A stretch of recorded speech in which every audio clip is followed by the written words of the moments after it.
అండి అందరికీ నమస్కారం.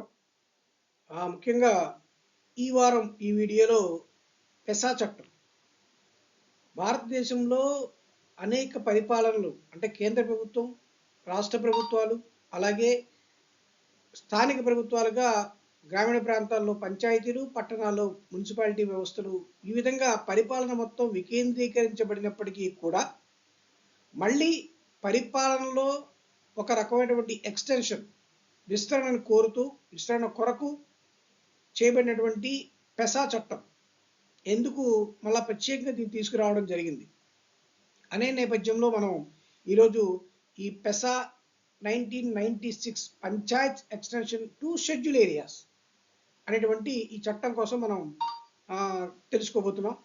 ఇది ఎవరి కోసం మనం ముఖ్యంగా తెలుసుకోబోతున్నాం అనే దానికి ముందుగా ఇది ఎందుకు మనకి అవసరం అనుకుంటే ముఖ్యంగా అంటే ఈ చట్టం ఎవరి కోసం పనిచేస్తుంది ఏంటి అనే విషయాలు మనం తెలుసుకోబోతున్నాం. ముఖ్యంగా ఈ వీడియో నేను చేయడానికి కారణం దాంతోపాటు ఇంకోటి ఏంటంటే ఈ రోజున సివిల్స్తో పాటు అనేక కాంపిటీషన్ ఎగ్జామ్స్లో పెసా చట్టం కోసం అడుగుతున్న నేపథ్యం ఉంది. అలాగే జాతీయ స్థాయిలో కూడా అనేక పెసా నేషనల్ కాన్ఫరెన్స్ జరుగుతున్నాయి, కరెంట్ అఫైర్స్లో భాగంగా అడుగుతున్నారు. అలాగే ప్రభుత్వ ఉద్యోగాల్లో ఉన్నవారు ఖచ్చితంగా ఏదో సమయంలో ఏజెన్సీ ప్రాంతాల్లో పనిచేయాల్సి ఉంటుంది.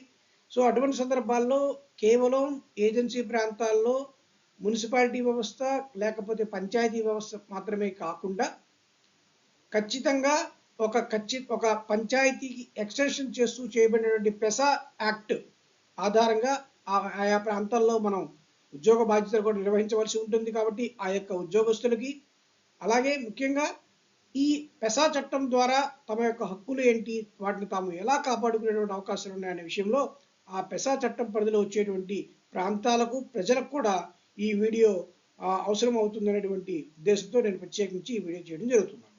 సరే, ఇందులో భాగంగా మనం ఈ రోజున ఈ పెసా చట్టం అనేది ఎందుకు అవసరమైందనే దాంట్లో భాగంగా 1996లో మనకి పెసా యాక్ట్ అనేది కేంద్ర ప్రభుత్వం ద్వారా చేయబడింది.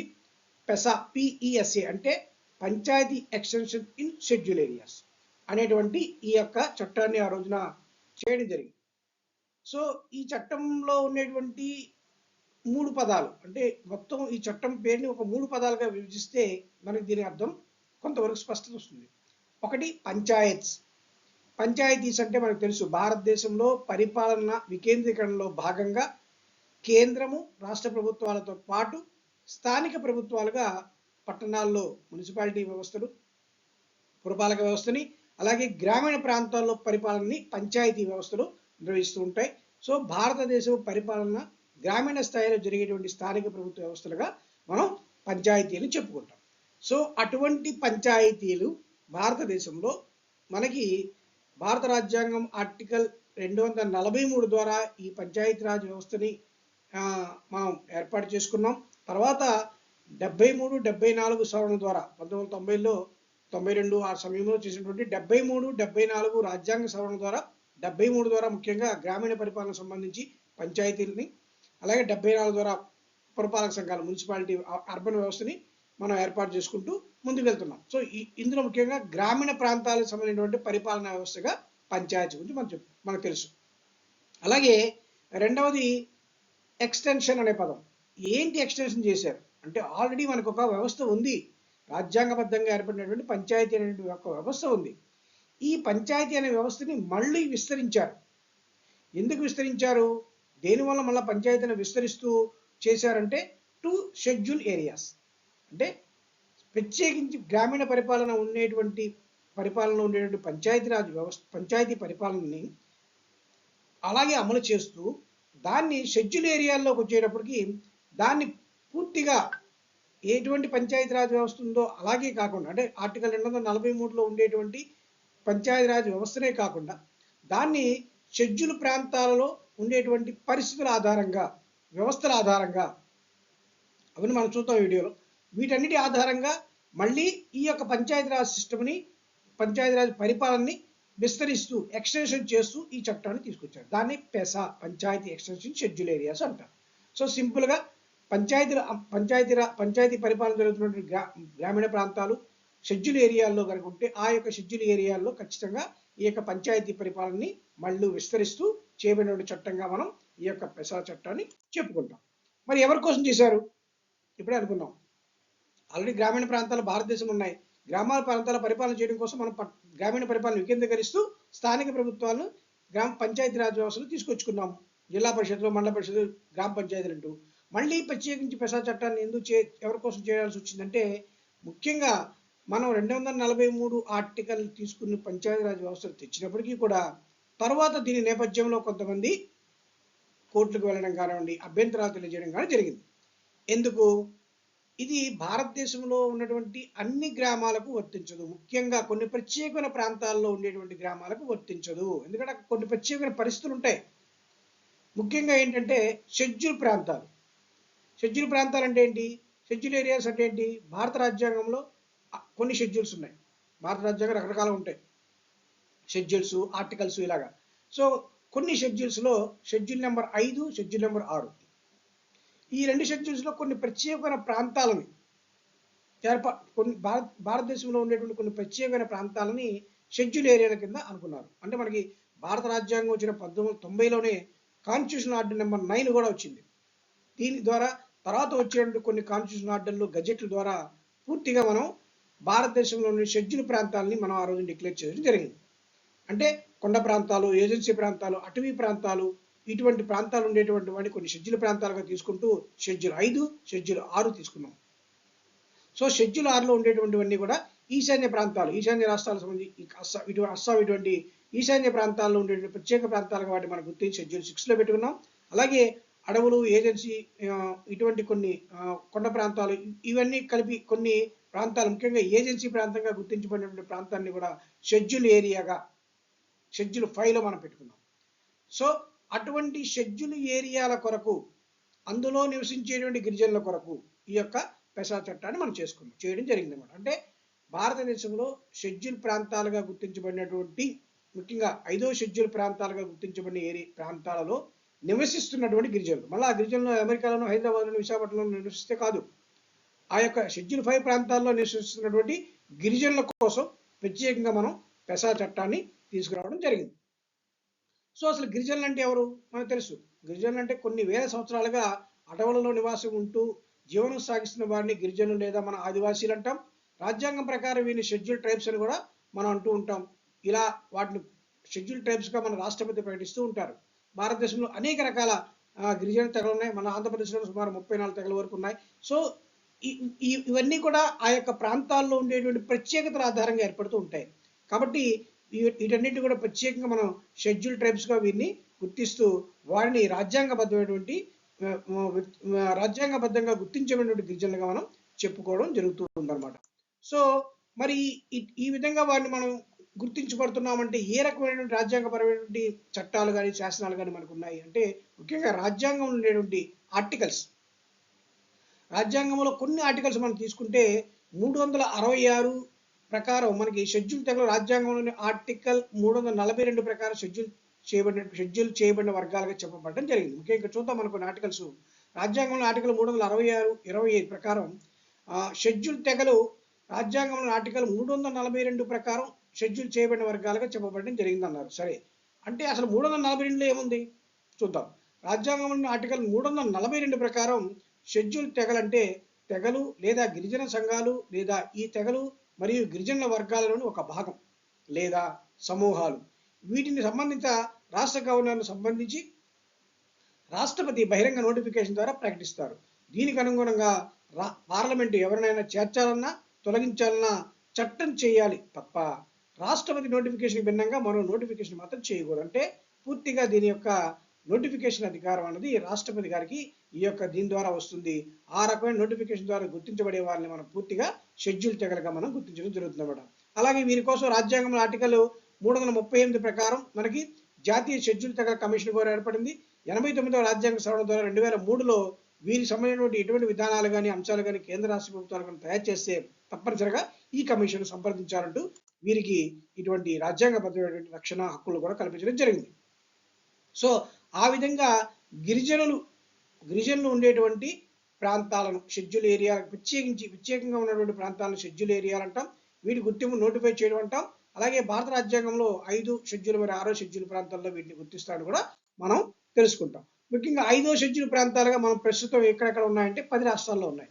అప్పట్లో మొదట్లో 9 రాష్ట్రాలు, ఆంధ్రప్రదేశ్, తెలంగాణ విడిపోయింది కాబట్టి ఇప్పుడు మొత్తం ఇక్కడ చూపించినటువంటి 10 రాష్ట్రాలు హిమాచల్ ప్రదేశ్, రాజస్థాన్, గుజరాత్, మహారాష్ట్ర, మధ్యప్రదేశ్, ఆంధ్రప్రదేశ్, తెలంగాణ, ఛత్తీస్గఢ్, ఒరిస్సా, జార్ఖండ్.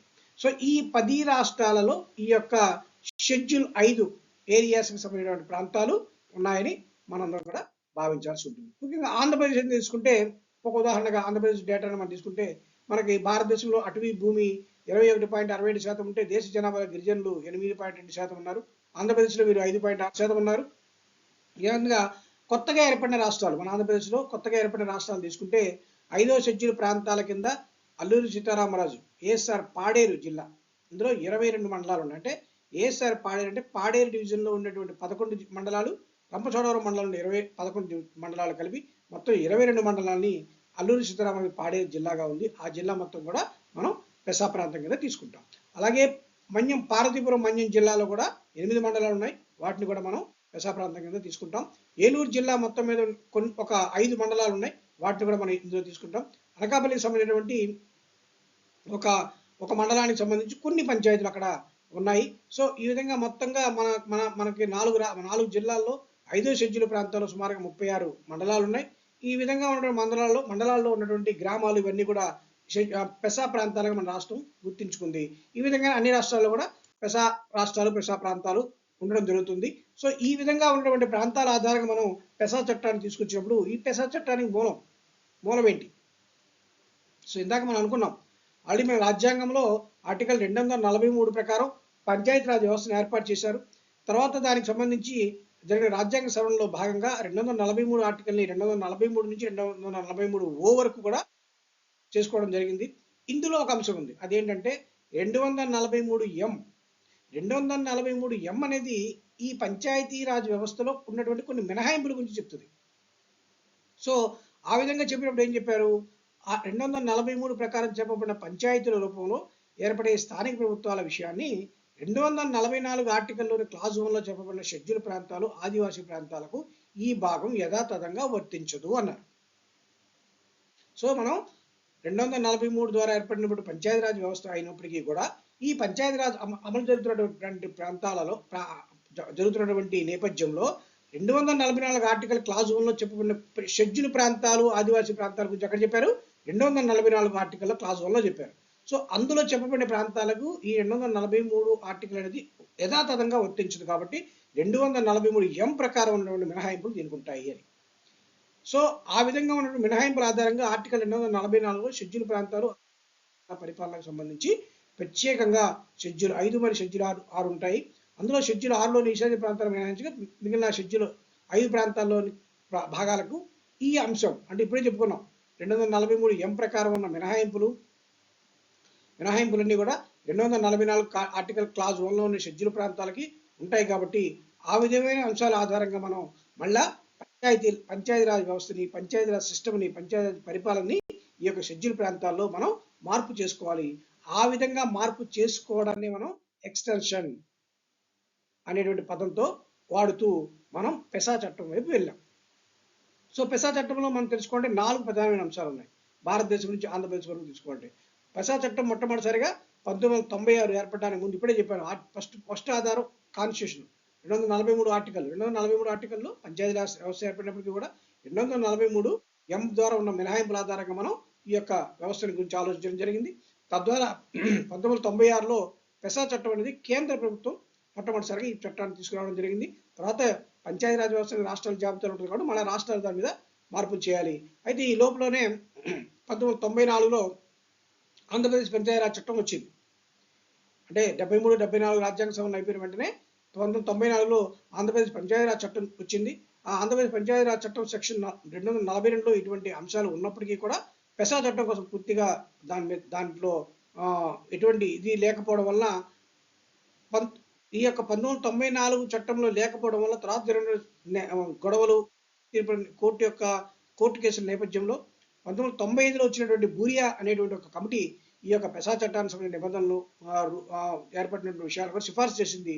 ఆ బూరియా కమిటీ నేపథ్యంలో దాని ఆధారంగా కూడా ఈ పెసా చట్టాన్ని మనం అమలు చేయాలి కాబట్టి దాని ఆధారంగా ఆంధ్రప్రదేశ్ పంచాయతీరాజ్ చట్టం 1994కి సవరణ చేస్తూ 1998లో ఆంధ్రప్రదేశ్ పంచాయతీ సవరణ చట్టం ఆంధ్రప్రదేశ్ పంచాయతీరాజ్ సవరణ చట్టాన్ని తీసుకొస్తూ సెక్షన్ 243లో సెక్షన్ 243A నుండి 243I వరకు ఈ యొక్క ఆంధ్రప్రదేశ్ పంచాయతీరాజ్ సవరణ ఎక్స్టెన్షన్ చట్టాన్ని చేశారు. అది ఆంధ్రప్రదేశ్లో పెసా అమలుకి మూలంగా ఉంది. దాని ఆధారంగానే ఆంధ్రప్రదేశ్ షెడ్యూల్ ప్రాంత పంచాయతీరాజ్ విస్తరణ చట్టం ఆంధ్రప్రదేశ్లో పెసా చట్టం రూల్స్ని జియో నెంబర్ 66 ద్వారా 2011లో మన రాష్ట్రం కూడా ఈ పెసా చట్టాన్ని ఈ రూల్స్ తీసుకొచ్చింది. దాని ఆధారంగానే 2014లో మొట్టమొదటిసారిగా పెసా ఎలక్షన్ జరిగినాయి. అంటే పెసా ఎలక్షన్స్ అంటే పెసా అనేది ఒక గ్రామ సభ రూపంలో గ్రామ పంచాయతీలో మళ్ళా అంశంగా పనిచేస్తూ ఉంటుంది. అది మళ్ళీ చెప్పుకుందాం. ఆ గ్రామ సభ నిర్వహణకు సంబంధించి పెసా వైస్ ప్రెసిడెంట్, పెసా కార్యదర్శి ఇద్దరిని ఎన్నుకుంటారు. ఆ విధంగా 2014లో మొట్టమొదటిసారిగా ఎన్నికలు జరిగినాయి. తర్వాత 5 సంవత్సరాల తర్వాత ఆ బాడీ కాలం పూర్తయింది. ఆ తర్వాత 5 సంవత్సరాల పాటు మళ్ళీ గ్యాప్ వచ్చింది. మళ్ళీ ఇటీవలే మొన్న రీసెంట్గా 2024 ఇయర్ ఎండింగ్, 2025 ఇయర్ స్టార్టింగ్, ఈ మధ్యకాలంలో ప్రతి వాటికి కూడా పెసా ఎన్నికలు జరిగి పెసా బాడీ అనేది మళ్ళీ కొత్తగా ఎన్నిక కావడం జరిగింది. ఈ నేపథ్యంలో కేంద్ర రాష్ట్ర ప్రభుత్వాలు పూర్తిగా పెసా చట్టాన్ని అమలు చేయాలి అనేటువంటి నేపథ్యంలో ఇప్పుడు ఖచ్చితంగా మనందరం ఈ చట్టం పట్ల అవగాహన కల్పించుకోవాల్సి ఉంది. సరే, ఇందాక మనం అనుకున్నాం ఒక పరిపాలనా వ్యవస్థ కేంద్రం నుంచి గ్రామం వరకు ఉండగా ప్రత్యేకించి వల్ల పెసా చట్టాన్ని ఎందుకు తీసుకురావాలి అని. పెసా చట్టం అనేది ప్రత్యేకంగా ఎందుకు ఏర్పడిందంటే షెడ్యూల్ ఏరియాలో, షెడ్యూల్ ప్రాంతాల్లో ఉండేటువంటి ఆ ప్రాంతం యొక్క ప్రత్యేకతని, అక్కడ నివసిస్తున్నటువంటి గిరిజనుల యొక్క ప్రత్యేకతని కాపాడడం కోసం ఈ యొక్క చట్టం అనేది సాంప్రదాయబద్ధమైనటువంటి చట్టంగా చాలా ముఖ్యంగా ఇది అమల్లోకి రావడం జరిగింది. అంటే పంచాయతీరాజ్ వ్యవస్థలో గ్రామీణ ప్రాంతంలో గ్రామ పంచాయతీ అలాగే ఉంటుంది, ఆ పరిపాలన అలాగే కొనసాగుతుంటుంది. ఆ పరిపాలనకి అనుబంధంగా ఆ ప్రాంతంలో, అది ఖచ్చితంగా పెసా ఏరియా అయితే ఆ ప్రాంతంలో ప్రజల యొక్క ప్రత్యేకతలు అవేంటి ఇక్కడ చెప్తున్నాం. ఆచార వ్యవహారాలు, పెసా ప్రత్యేకంగా ఏజెన్సీ ప్రాంతాల్లో ప్రత్యేకమైన ఆచార వ్యవహారాలు ఉంటాయి. ఆ ఆచార వ్యవహారాలు చాలా పురాతనమైన ఆచారాలు. ఇంకా చెప్పాలంటే భారతీయ వారసత్వ సంపద కూడా ఈ ఆచారాల్లో కనిపిస్తుంది. ఎందుకంటే మనం అడ్వాన్స్ అయిపోయి అభివృద్ధి చెందిన ప్రాంతాల కింద పట్టణాలకి వాటికి వెళ్ళిపోయినాక అక్కడ అంత గొప్పగా మన ఆచార సాంప్రదాయాలు పాటించే అవకాశాలు ఉండకపోవచ్చు. కానీ ఇక్కడ గ్రామీణ ప్రాంతాల్లో, ముఖ్యంగా ఏజెన్సీ ప్రాంతాల్లో, ముఖ్యంగా అటవీ ప్రాంతాలలో ప్రజలు చాలా వరకు ఆ యొక్క ఆచార సాంప్రదాయాలు ఇంకా పాటిస్తున్నటువంటి నేపథ్యంలో అవి మన వారసత్వ సంపదగా కాపాడుకోవాల్సిన అవసరం ఉంటుంది. అలాగే అటవీ ప్రాంతంలో ఉండేటువంటి అనేక రకాల సహజ సంపద ఉంటుంది వనరుల రూపంలో. అవన్నీ కూడా కాపాడబడాలి. వాటి మీద కష్టపడి సంపాదించుకునేటువంటి వారికి, గిరిజనులకి దాని మీద అధికారం ఉండాలి. అలాగే ప్రత్యేకమైన సంస్కృతి, అనేక రకమైన పండుగలు, దింసా లాంటి డ్యాన్సులు, నృత్యాలు, అలాగే ఏజెన్సీ ప్రాంతాల్లో అనేక రకమైన పండుగలు ఉంటాయి. ఆ పండుగలు, ఆ వాతావరణంలో ఆ సంస్కృతి మొత్తాన్ని కూడా కాపాడాలి. అందుకోసం కూడా మనం పెసా చట్ట నియమాలు ఏర్పాటు చేసుకోవాలి. అలాగే భౌగోళిక అంశాలు, ఆ యొక్క అడవి ప్రాంతాన్ని కాపాడుకోవాలి, ఆ భూమి హక్కును కాపాడుకోవాలి. భారతదేశం యొక్క వారసత్వంలో భాగమైనటువంటి ఈ గిరిజన సంస్కృతిని, ఆ సంస్కృతితో ముడిపడి ఉండేటువంటి భౌగోళిక అంశాలన్నింటినీ కాపాడుకోవాలి. కాబట్టి వీటన్నిటి నేపథ్యంలో మనం పెసా షెడ్యూల్ ఏరియాల గిరిజనుల కోసం ఏర్పడే పరిపాలన అనేది ముఖ్యంగా ఆ పెసా రూపంలో కొనసాగాల్సి ఉంటుంది అనమాట. సో అలా కొనసాగాల్సి ఉంటుంది కాబట్టి ఈ పెసా చట్టంలో కొన్ని లక్ష్యాలు కూడా మనకు ఉన్నాయి. ముఖ్యంగా భారత రాజ్యాంగంలో 9వ భాగంలో గల పంచాయతీరాజ్ సంస్థలకు సంబంధించిన అంశాలను కొన్ని మార్పులు మరియు ప్రత్యేక ఏర్పాట్లతో గిరిజన ప్రాంతాలకు విస్తరించడం. 2. స్వయం పరిపాలనా వ్యవస్థను దేశంలో అత్యధిక గిరిజన జనాభా ఉన్న 5వ షెడ్యూల్ ప్రాంత గిరిజనులకు అందించడం. 3. ప్రజాస్వామ్యాన్ని గ్రామ పాలనలో పెంపొందిస్తూ గ్రామ సభను కేంద్ర బిందువుగా చేసుకుని అన్ని సామాజిక ఆర్థిక కార్యకలాపాలను నిర్వహించడం. 4. గిరిజనుల సాంప్రదాయబద్ధమైన పద్ధతులను అనుగుణమైన పరిపాలనా వ్యవస్థను నిర్మించడం. 5. గిరిజనుల సంస్కృతి సాంప్రదాయాలను రక్షించడం. ఇటువంటి లక్ష్యాల ఆధారంగా ఒక ఉన్నతమైనటువంటి హక్కులను కాపాడే విధంగా మనం పెసా చట్టాన్ని తీసుకొచ్చాము. అలా తీసుకురావడంలో ఉండేటువంటి ఆవశ్యకత, ప్రాధాన్యతను కూడా మనం ఈ చట్టం రూపంలో గుర్తించడం జరిగింది. అవేంటి? ఇప్పుడే అనుకున్నాం. గిరిజనుల యొక్క ప్రత్యేక ఆచార వ్యవహారాలు, సంస్కృతి, సాంప్రదాయాలు, కట్టుబాట్లు ఉంటాయి. అడవితో వారికి ఉండేటువంటి అవినాభావ సంబంధం వారికి జీవనోపాధిని అందిస్తూ ఉంటుంది. అలాగే అటవీ ప్రాంతాల్లో ఉండేటువంటి చిన్న తరహా ఖనిజ వనరులపై గిరిజన సమాజానికి ప్రత్యేక హక్కులు ఉంటాయి. చిన్న తరహా అటవీ ఉత్పత్తులను సేకరిస్తుంటారు. వాటి అమ్మకం చేస్తున్న విషయంలో తమకు ఉండేటువంటి యాజమాన్య హక్కులు వారు కోల్పోతున్న సందర్భాలు చాలా వరకు, అంటే మధ్యవర్తులు, దళాలు అటువంటి వాటి వల్ల కోల్పోతూ ఉంటారు. చిన్న నీటి వనరులపై వారికి ఖచ్చితంగా హక్కు ఉండాలి. ఎందుకంటే వాటిని వాళ్ళు వాడుకుంటూ ఉంటారు కాబట్టి వారి యొక్క అమాయకత్వం, వారు దోపిడీ కావడం, గురి కావడం అనే అంశాలు ఉంటాయి. అలాగే భూసేకరణ, నిర్వాసితులకు పునరావాసాలు వేదిక కల్పించకపోతే వారు ఆ అడవి ప్రాంతాన్ని నమ్ముకున్న వారందరూ కూడా చాలా వరకు ఆశయం లేకుండా ఉండిపోవాల్సిన పరిస్థితులు ఉంటాయి. కాబట్టి ఇటువంటి అనేక అంశాలని ఆవశ్యకతగా కూడా మనం పెసా చట్టాన్ని తీసుకొచ్చాం. సో పెసా చట్టాన్ని తీసుకొచ్చినప్పుడు దాన్ని ఒక మోడల్లో చూపించాలంటే సింపుల్గా జిల్లా పరిషత్ ఉంది, మండల పరిషత్ ఉంది, గ్రామ పంచాయతీ ఉంది, ఇవి ఇలాగే ఉంటాయి. సో ఈ గ్రామ పంచాయతీ తర్వాత మనకి జనరల్గా ఒక గ్రామ పంచాయతీ అంటే ప్లెయిన్ ఏరియాలో తీసుకుంటే ఒక గ్రామం ఉండొచ్చు, లేదా 2 గ్రామాలు ఉండొచ్చు. కానీ పెసా ప్రాంతాల్లో అలా కాదు. అక్కడ ప్రజలు వలస వెళ్ళిపోతుంటారు. వాళ్ళ అవసరాలు తగ్గట్టుగా ఒక ఐదుగురు కలిసి ఒక కొండ మీద నివాసం ఏర్పాటు చేసుకోవచ్చు, అదొక గ్రామం అయిపోవచ్చు. లేదు కొంతమంది ఆచారాలు, ఒకే రకమైన ఆచార వ్యవహారాలను ఉండదు, ఒక చిన్న గ్రామంలో శివారు ప్రాంతంలో ఉండొచ్చు, అదొక గ్రామం అయిపోవచ్చు. అలాగే కొన్ని తెగల వాళ్ళందరూ కలిసి ఒక చోట ఉండొచ్చు, అదొక గ్రామంలో హ్యాబిటేషన్ అనొచ్చు. సో ఇలాగ మీకు పెసా ఏరియాలో అయితే ఒక గ్రామ పంచాయతీలో 20 నుంచి 30 గ్రామాలు ఉంటాయి. అంటే ఒక కనీసం 2000 మంది ఉంటే కానీ గ్రామ పంచాయతీ ఏర్పాటు చేయలేం. కానీ ఒక 5-6 కుటుంబాలు కూడా కొన్ని గ్రామాలు ఉంటాయి. మరి అలాంటప్పుడు 40 మంది ఉండొచ్చు, ఒక గ్రామంలో 200 మందే ఉండొచ్చు. సో ఆ 200 మందికి 40 మందికి మన గ్రామ పంచాయతీని ఏర్పాటు చేయలేం. కాబట్టి కనీసం 2000 మందిని తీసుకున్నప్పటికీ కూడా మనం ఒక 1000 మంది నుంచి 2000 మందిని తీసుకోవాలన్నా ఒక 20 లేదా 30 గ్రామాలు కలిపితే కూడా గ్రామ పంచాయతీ కాదు. సో ఇలా కలిపినప్పుడు మళ్ళీ ఆ గ్రామాలన్నిటో రకరకాల విభిన్నమైనటువంటి ఆచారాలు, వ్యవస్థలు ఉంటాయి, తెగలు ఉంటారు, సంస్కృతులు ఉంటాయి. కాబట్టి అక్కడ వాటి ఆధారంగా ఆయా గ్రామ పంచాయతీలో ఉన్నటువంటి గ్రామాలను వాటి ఆధారంగా మళ్ళీ గ్రామ సభల కింద విడగొడతారు. అదే పెసా గ్రామ సభ అంటాం. అంటే ఉదాహరణకి ఒక పంచాయతీలో 20 గ్రామాలు ఉంటాయి. 20 గ్రామాల్లో కొంతమంది ప్రజల యొక్క ఆచార వ్యవహారాలు, కొన్ని రకాల తెగలు, కొన్ని రకమైన ప్రత్యేకమైనటువంటి సంస్కృతి, ఇలా ఉన్న వాటి ఆధారంగా ఒక 4 గ్రామాలని 5 గ్రామాలని ఒక పీసా గ్రామ సభ క్లస్టర్గా మనం డివైడ్ చేస్తాం. అది చట్ట ప్రకారమే అంతే. అంటే కొన్ని చోట్ల రెవెన్యూ గ్రామాలు, రెవెన్యూ జనాభా ఆధారంగా కూడా పెసా గ్రామ సభలు డిక్లేర్ చేశారు. బట్ కానీ నిజానికి ఏం చేయాలంటే ఖచ్చితంగా ఆ యొక్క ప్రాంతాల్లో ఉండేటువంటి ప్రజల ప్రత్యేక ఆచారాలు, సంస్కృతి, వారి యొక్క హక్కులు, వాటి ఆధారంగా వాటికి లభించేటువంటి విభిన్నమైన వనరులు, వీటి ఆధారంగా వాటిని 3 లేదా 4 అంటే అక్కడ ఉన్న ప్రత్యేక పరిస్థితుల ఆధారంగా 3 లేదా 4 పీసా గ్రామ సభల కింద మనం వాటిని ఖచ్చితంగా విభజిస్తూ ఆ పీసా గ్రామ సభ పరిధిలో ఈ పీసా గ్రామ సభకి మళ్ళీ ప్రత్యేక ఎన్నికల ద్వారా నిర్వహించడానికి 2 వ్యక్తులు ఏర్పడతారు. ఆ 2 వ్యక్తుల ద్వారా ఆ పీసా గ్రామ సభలు నిర్వహించబడుతూ ఆ పీసా గ్రామ సభలో ఉండేటువంటి ప్రజల యొక్క హక్కులు, ఆచారాలు, సాంప్రదాయాల ద్వారా వాళ్ళు ఏవైతే కోరుకుని నిర్ణయాలు తీసుకుంటారో, వారికి ఉన్నటువంటి భూమి హక్కు, వీటి మీద ఎటువంటి నిర్ణయాలు తీసుకుంటారో ఆ నిర్ణయాలను తీర్మాన రూపంలో ఆ పీసా గ్రామ సభ ఆమోదించిన తర్వాత పంచాయతీకి పంపిస్తారు. సో పీసా గ్రామ సభ ఆమోదించబడిన తీర్మానాన్ని ఖచ్చితంగా గ్రామ పంచాయతీ తనకున్న చట్ట పరిధి నేపథ్యం, అంటే కొన్ని విషయాలు గ్రామ పంచాయతీ కూడా అధికారులు ఉంటాయి, పరిపాలనపరమైన అధికారులు గ్రామ పంచాయతీకి ఉంటాయి. సో వీటికి మధ్య ఉండేటువంటి పంచాయతీరాజ్ చట్టం, అలాగే పీసా చట్టం, ఈ రెండిట్లో ఉండేటువంటి అనుసంధానత ఆధారంగా గ్రామ పంచాయతీ వీటిని ఖచ్చితంగా అమల్లో తీసుకోవడానికి అవకాశం ఉంటుంది. సో ఈ విధంగా పంచాయతీ పరిపాలనలో గ్రామ స్థాయిలో మళ్ళీ ఆ యొక్క ఆచారాలు, సంస్కృతి ఆధారంగా విస్తరించబడిందే పీసా యొక్క పరిపాలన. సో ఇక్కడ మనం చెప్పుకున్నాం, పీసా చట్టం ప్రకారం గ్రామం అంటే షెడ్యూల్ ప్రాంతాల్లోని ఆచార సాంప్రదాయాలు పాటిస్తున్న సమాజం నివసించే ఆవాస ప్రాంతం లేదా ఆవాస ప్రాంతాల సముదాయం లేదా శివారు ప్రాంతంలోని గ్రామం అంటారు. ఈ విధంగా గుర్తించబడ్డ ప్రతి గ్రామానికి ఒక గ్రామ సభ జరుగుతున్న చట్ట పద్ధతి ఉంటుంది. సో ప్రతి గ్రామానికి కూడా గ్రామ సభ పెట్టుకోవచ్చు. కాకపోతే ఒక్కొక్క గ్రామంలో 5 ఇళ్ళే ఉంటాయి. అలా కాకుండా అలాంటప్పుడు కొన్ని గ్రామాలు కలిపి ఒక గ్రామ సభ కూడా ఏర్పాటు చేసుకోవచ్చు. ఇక్కడ ఖచ్చితంగా ఇందాక మనం అనుకుంటున్న వారి యొక్క ఆచార సాంప్రదాయాలు, వారి యొక్క హక్కులు, వారి యొక్క గ్రామీణ వారి యొక్క అటవీ ప్రాంతపు ప్రత్యేకతల ఆధారంగానే మనం వీటిని ఏర్పాటు చేసుకుని ముందుకెళ్తుంటాము. అందువలనే పీసా కమిటీ సిఫార్సు చేసినటువంటి బూరియా కమిటీ, పీసా చట్టాన్ని సిఫార్సు చేసినటువంటి బూరియా కమిటీ కూడా దీని మీద ఒక స్పష్టమైన సిఫార్సులు చేసింది. ఆ సిఫార్సులు మనం గమనిస్తే అసలు పీసా చట్టం యొక్క మూలసూత్రాలు అర్థమైపోతాయి.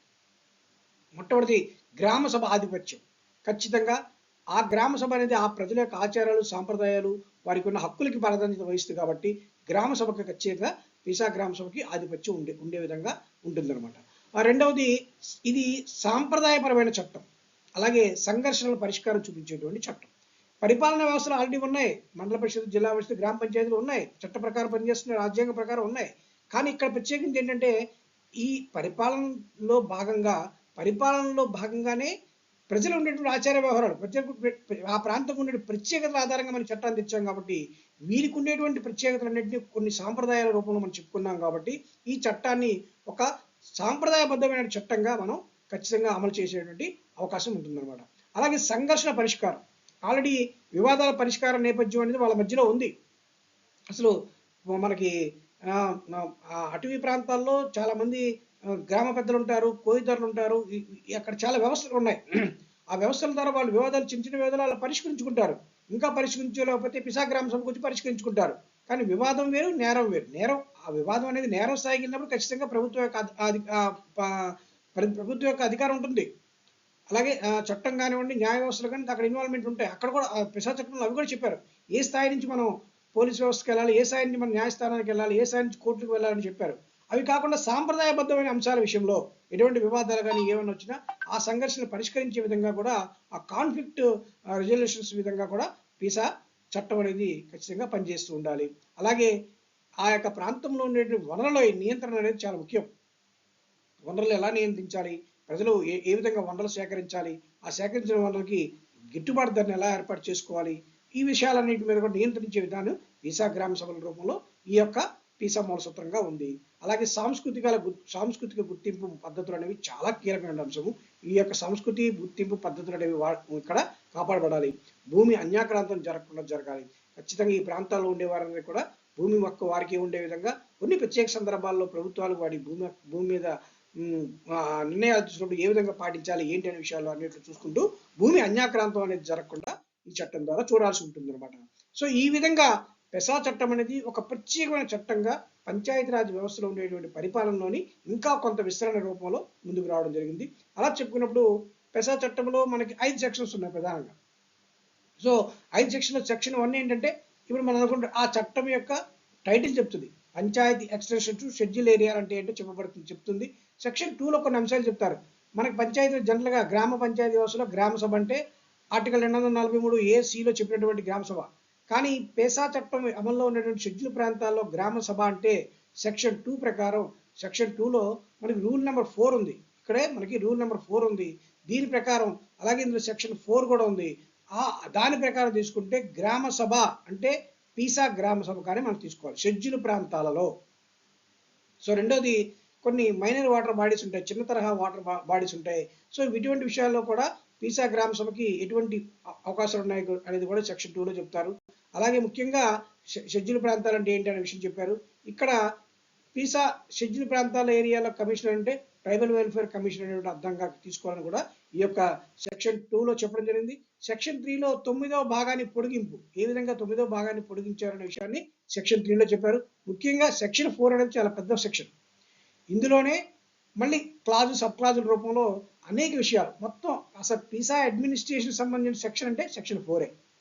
సో ఈ సెక్షన్ 4లో అనేక అంశాలు చెప్తారు. అంటే గ్రామ సభ, పీసా గ్రామ సభలు ఎలా నిర్వహించాలి, పీసా గ్రామం అంటే ఏంటి, పీసా గ్రామం ఉండేటువంటి ఓటర్ల పరిధి ఎలా ఉంటుంది, వారి అధికారాల సంబంధించినటువంటి గ్రామ సభ అర్హతలు ఏంటి, అలాగే సామాజిక ఆర్థిక అభివృద్ధికి సంబంధించినటువంటి అంశాల్లో గ్రామ స్థాయిలో పంచాయతీ అమలు చేయడానికి వాటి ముందుగా పిసా గ్రామ సభ ఆమోదించాలనే విషయాలు, ఎలా లబ్ధిదారుని ఎంపిక చేసేటువంటి బాధ్యత పిసా గ్రామ సభకే ఉందనే అంశాలు, ముఖ్యంగా ప్రాజెక్టులు, ఆ పంచాయతీ నిధులు వినియోగంపై గ్రామ సభ నుంచి ధృవీకరణ పత్రం పొందాలని, అలాగే సెక్షన్ 4G ప్రకారం జనాభా నిష్పత్తి ప్రకారం ప్రతి పంచాయతీ షెడ్యూల్ ప్రాంతాలు సీటు రిజర్వేషన్ అనే అంశాలు, అలాగే 4లో HIJKL వీటి ద్వారా పీసా ఏరియాల్లో ఉండేటువంటి భూసేకరణ విషయాలు, అలాగే చిన్న తరహా ఉత్పత్తులు, అలాగే చిన్న తరహా మైనింగ్స్ విషయాల్లో ఎటువంటి నిర్ణయాలు తీసుకోవాలి, పంచాయతీకి ఎంతవరకు అధికారం ఉన్నాయి, గ్రామ సభకి ఎంతవరకు అధికారం ఉన్నాయి. సో ఇటువంటి అంశాలన్నింటి కూడా సెక్షన్ 4లో చెప్పడం జరిగింది. ముఖ్యంగా సెక్షన్ 4లో M7 వరకు అనేక అంశాలు చెప్పారు. ఈ అనేక అంశాలన్నింటి కూడా మనం చట్టంలో ఉన్నటువంటి సెక్షన్ చదువుకుంటే చాలా క్లియర్గా సెక్షన్ 5 కూడా మనకి దీని గురించి చట్టాల కొంచెం ఇలాగ 5 సెక్షన్ల రూపంలో మనకి అనేక అంశాలు, ముఖ్యంగా చెప్పాలంటే పేసా గ్రామ సభల నిర్మాణం, వాటి ప్రాధాన్యత, గ్రామ సభలు బలోపేతం ఏ రకంగా జరుగుతుందని చెప్తుంది. అలాగే చిన్న తరహా అటవీ ఉత్పత్తులు, వాటి పెసాకున్న అధికారాలు ఏంటో చెప్తుంది. చిన్న తరహా ఖనిజాలు, వాటిపై పెసాకున్న అధికారాలు ఏంటో చెప్తాయి.